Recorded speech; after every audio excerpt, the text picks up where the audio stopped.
Hello and welcome to the Rum Revival. My name is Arminder and we're getting close to the end of the year, and like last year, I do plan on doing a end of year best of 2024 video where I highlight my favorite rums of the year in a number of different categories. So what I figured I would do between now and when that video comes out is release a number of videos where I dive into one or two of the categories and talk through some of the rums that I think are contenders in that category. And obviously, my short list and the ultimate winners are all entirely just subjective, you know? Like these are my personal favorites, not like objective bests, because such a thing doesn't really exist. And the other thing to keep in mind is that there are plenty of rums that have come out this year that I haven't had the chance to try, right? I'm working on trying to get my hands on a bunch of them, but I'm not gonna be able to try everything for time reasons, liver reasons, and financial reasons. And there's also still plenty of new rums releasing in the coming weeks.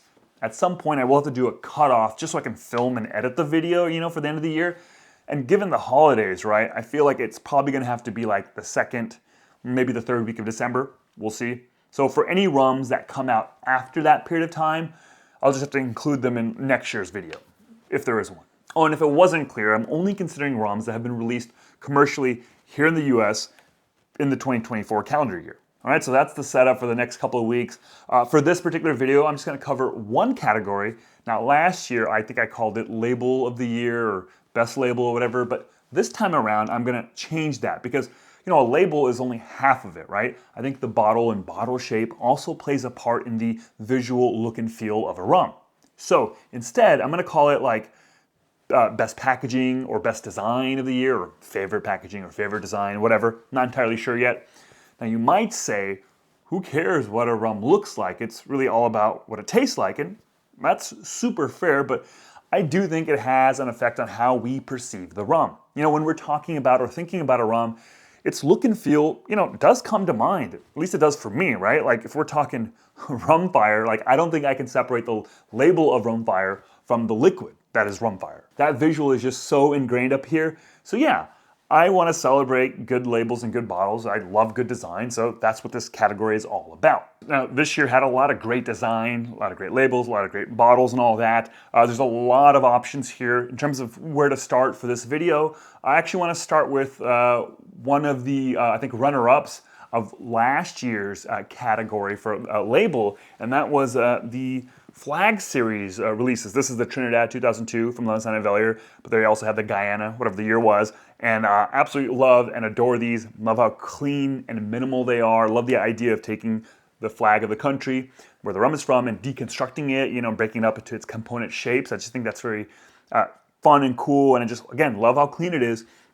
And of course, this year, La Maison and Velier have released 3 new Flag Series releases, the Cambodia, the Jamaica, and the Fiji, and they continue this visual concept for those 3 releases, and I love them. I love what they did with all 3 of those flags. I think that green and yellow really pops on the Jamaica, and the others are great too. I don't actually have those bottles. They've only kind of just come out, and they're kind of tough to come by.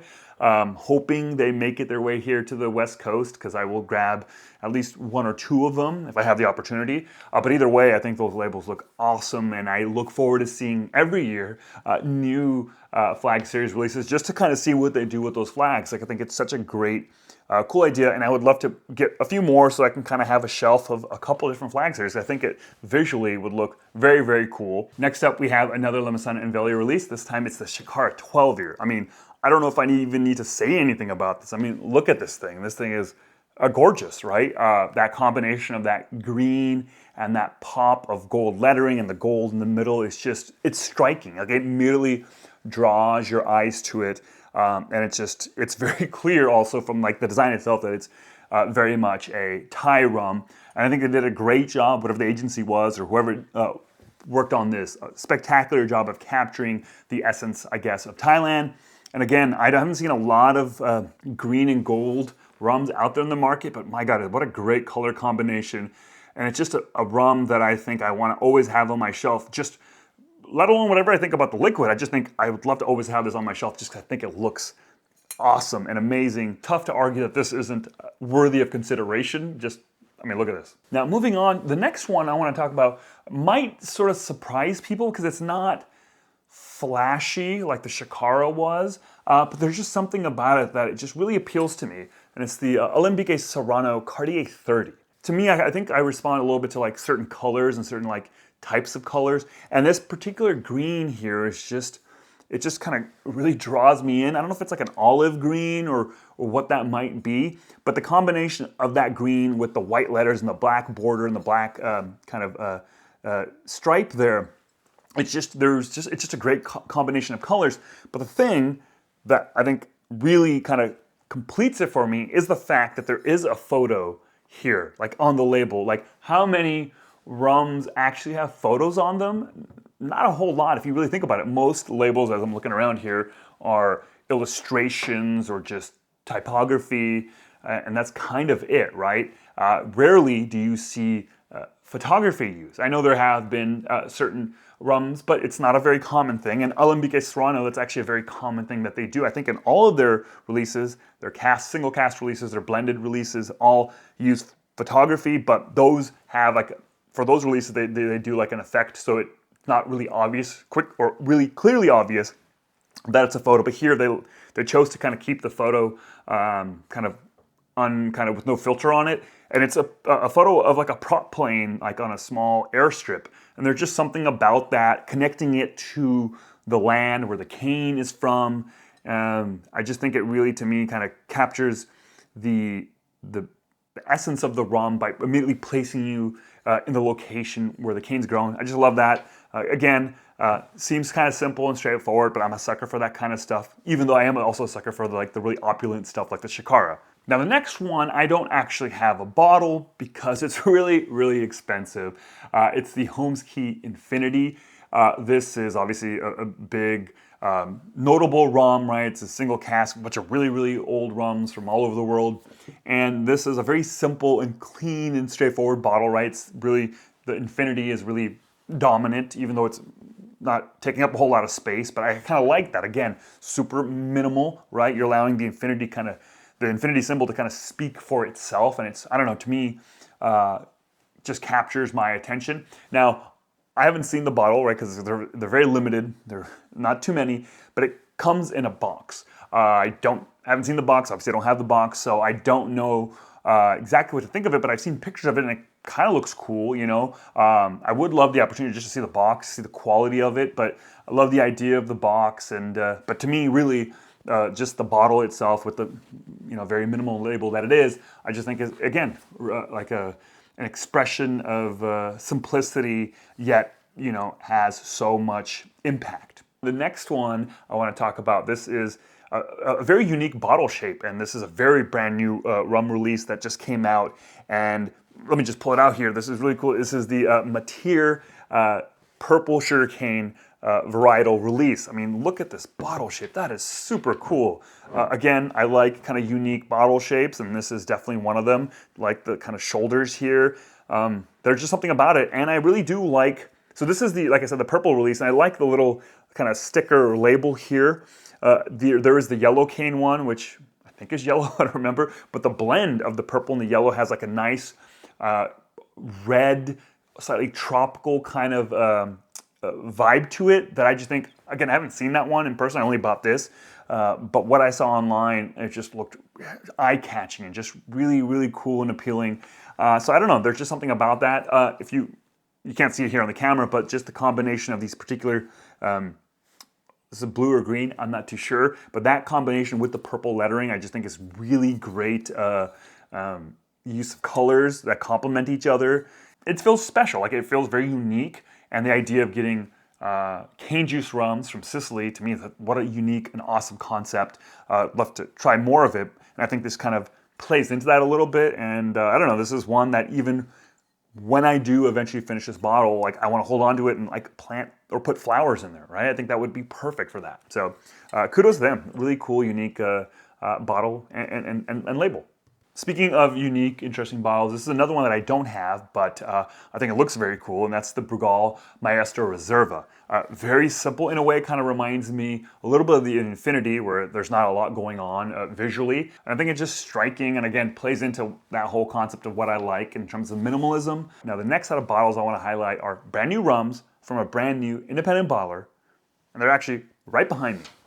These are the bottles from Roaming Road Spirits. I've got 4 of them here, and they look fantastic. Full disclosure, they were sent to me by Roaming Road, and I just think they are really classy, you know? Again, not too flashy, but they just, I don't know, love that shape. The shape is very unique, and what I love is the uniformity is kind of cool. I mean, you know it's a different rum based on the name on the label, but it really allows the color of the rum to kind of dominate. Just, I'm trying to hold it here if you can kind of see. I just love that visual space given to the rum and its color, right? And the thing is, I was about to shoot this video and I was placing them behind me to have set up for me eventually talking about them. I was like, man, that shape of the bottle is really, really cool, but it also seems very, very familiar. And I was thinking, really, like, what is this? Is there like bourbon that's in this bottle, or what is it? And then it finally dawned on me right before filming. You know what it is? These bottles are exactly the Worthy Park bottles for the Single Estate Reserve, right? That's exactly it. Even the corks look exactly the same, and yeah, they got the same kind of rounded kind of shoulders and everything, and they're just something really cool to see. I'm like, oh yeah, that's right, that's Worthy Park. And again, I've always thought this was elegant and fancy, and I do think that's the case with these Roaming Roads. Now, on the topic of Worthy Park, I'd be remiss if I did not mention the new Worthy Park releases from this year. All 3 of these, the Overproof, the Select, and the Silver. I absolutely love this bottle shape. Of course, it first was released as the Worthy Park 109 from like a year or 2 ago, and I've always been a big fan of that bottle and the label, and now they've kind of gone all in, really, with that particular bottle design and label design, and I just think they look great. I'm probably less of a fan of the Worthy Park, just the black and white of it's not wowing me, but there's something about that blue and the silver on the silver I just think is striking, and then the black and green is great. I think it's tough for me to pick a favorite between these two. I kind of go back and forth, but maybe I'll give it to the Overproof, at least in this video.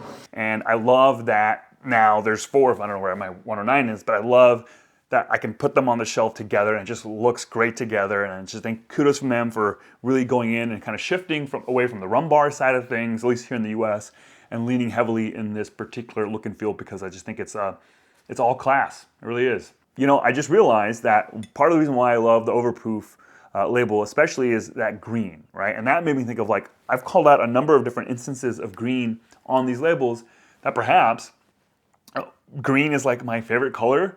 And I'm just having like a little bit of a revelation here, because I haven't thought of having a favorite color in forever, like decades and decades, right? I feel like as a little kid, we all had our favorite colors, and that was a natural part of conversation. Like another kid would ask you what your favorite color was, or the other kids would just tell you what their favorite color was. It was just like a thing. It was a badge of honor, the thing like you sort of built a bit of your identity around.